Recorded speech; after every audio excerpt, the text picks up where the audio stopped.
हवा से बात करता हुआ।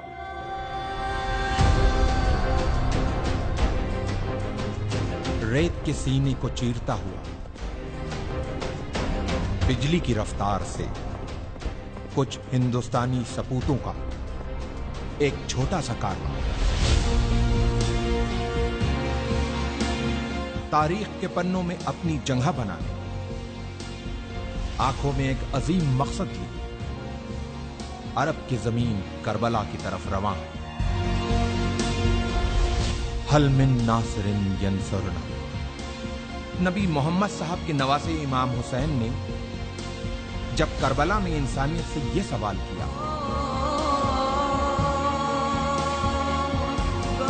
है कोई जो मेरी मदद को आए? इतिहास ने देखा कि इंसानियत से किए गए इस सवाल के जवाब में इमाम की मदद के लिए अपने घरों से जो हक परस्त निकले, वो रसूल का कलमा पढ़ने वाले मुसलमानों के साथ साथ कांधे पे जनेऊ डाले, माथे पे तिलक लगाए कुछ हिंदुस्तानी ब्राह्मण भी थे। ये वही वीर सपूत हैं जो मदद की शक्ल में हिंदू और मुसलमानों के बीच प्रेम की एक सुनहरी इबारत लिखने करबला जा रहे हैं।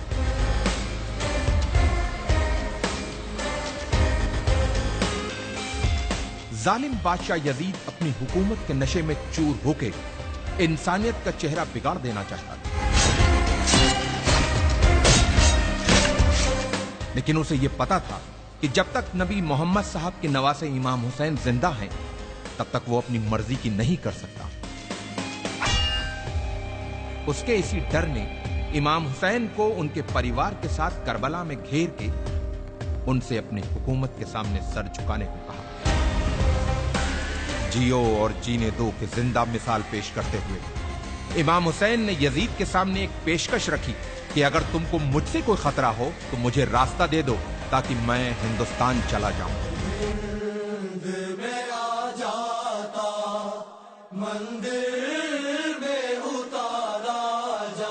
इमाम को दरियाए फरात के किनारे घेर लिया गया, उनके बच्चों और औरतों पर पानी बंद कर दिया गया। यह सब जुल्म यजीद के खत मिलने के बाद इब्ने जियाद ने इमाम हुसैन पे किए। इमाम की तरफ से भी खत लिखे गए। कहते हैं कि लोग मुसीबत में अपनों को याद करते हैं या फिर मुसीबत में जो साथ दे वही अपना होता है। इमाम हुसैन ने अपने बचपन के दोस्त हबीब को खत लिखकर मदद को बुलाया और दूसरा खत करबला से दूर, बहुत दूर भारत के एक हिंदू राजा के नाम लिखा गया। इमाम हुसैन के बेटे अली इब्ने हुसैन ने अपने भाई भारत के राजा समुद्रगुप्त के नाम लिखा था यह खत। सुनने में अटपटा लगने वाले इस रिश्ते का इतिहास गवाह है। लगभग 1400 साल पहले की बात है। ईरान के बादशाह जो पारसी मजहब से थे, उनकी दो बेटियां थी, मेहरबानो और शहरबानो।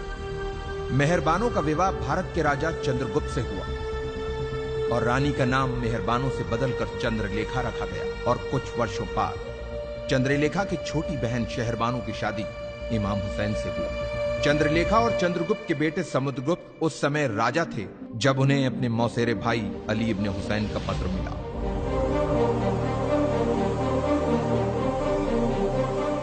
राजा समुद्रगुप्त ने जल्दी ही वीर सैनिकों की एक टुकड़ी तैयार करके उसे करबला की तरफ रवाना किया।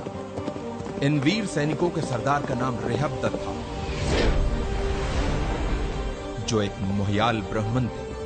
अफसोस, जब रेहबदत अपनी सेना के साथ करबला पहुंचे तो इमाम हुसैन को शहीद किया जा चुका था। यह जान इन ब्राह्मणों का दिल टूट गया और जोश में अपनी तलवारों को अपने गलों पर रख लिया कि जिसकी जान बचाने आए थे, जब वही नहीं बचा तो अब हम जी के क्या करेंगे। लेकिन इमाम के एक चाहने वाले अरब के वीर योद्धा जनाब मुख्तार के मना करने पे इन वीर सैनिकों ने अपनी तलवारों को अपने गलों से हटाया और मुख्तार के साथ मिलके खूने इमाम हुसैन का बदला लेने के मकसद से दुश्मनों से एक यादगार युद्ध किया और उन्हें हिंदुस्तानी तलवार के जौहर दिखाए। इन वीर सैनिकों ने करबला में जहां पड़ाव डाला था, उस जगह को हिंदिया कहते हैं, जो जगह आज भी उसी नाम से मौजूद है। इन ब्राह्मणों में से कुछ करबला में वीर गति को प्राप्त हुए, कुछ वहीं बस गए और कुछ अपने देश भारत चले आए। इतिहास इन वीर ब्राह्मणों को हुसैनी ब्राह्मण के नाम से जानता हूं।